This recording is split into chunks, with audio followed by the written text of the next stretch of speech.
emotion. And we want to share some of that with you today and to give context to some things that you get in bits and pieces sometimes, and hopefully make sense of it and start this conversation. So again, thanks for being here. In the 1970s, or whenever the musical Grease was written, it was funny, right? It's hilarious, it's great, it's funny. One of the lyrics in the song, when the boys come back from summer and recount their adventures on the beach, and the protagonist told the boys about who he met, and they asked him, how far did you get, and did she put up a fight? We thought that was funny. That's assault. That's a changed standard in our country. For those of you who have sons and daughters, it's important for us to realize the standards have changed. The definition of sexual assault has changed.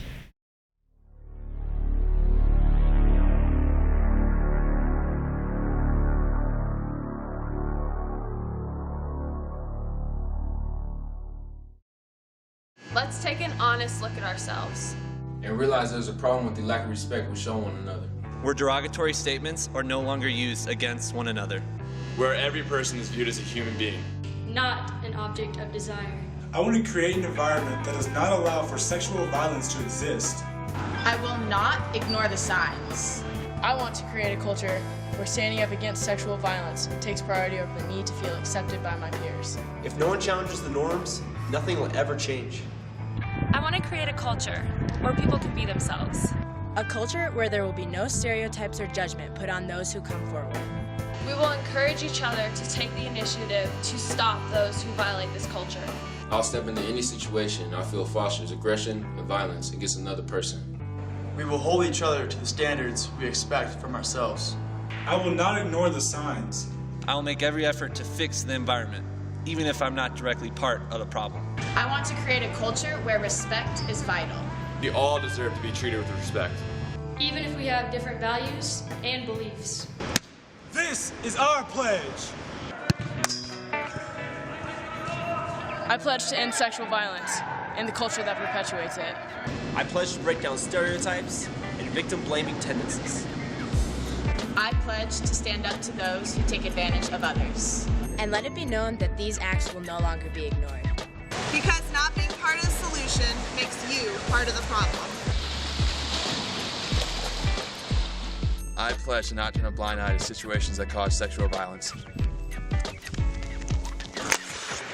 I pledge to counter the culture that looks at people as sexual objects instead of as human beings. I pledge to support those who have been victimized. To hold myself and others to these standards. I pledge to no longer remain silent. I am. I am. I am. I am. I am. I am. I am. Me, I'm a cadet athlete against sexual violence, and it's time to talk about it. We hope we bring honor to the region, because I think, as you can see from the cadets, that's what we're about. That's who we are. That's who we are. Also, almost $1 billion per year economic impact.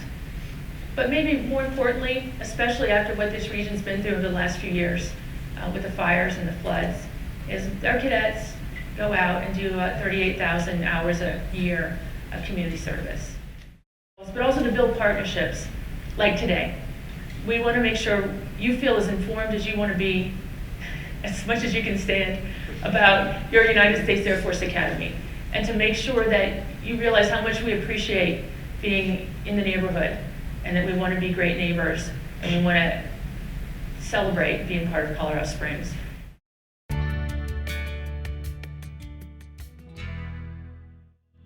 When I chose to go to the Air Force Academy, people asked if I was going to be a pilot.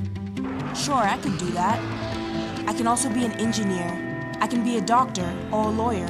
I can work with missiles or satellites. I can become an astronaut, a Rhodes Scholar, or a 4-star general. I can be an Olympian, or even a national hero. So yeah, I can be a pilot. At the Air Force Academy, I can be anything.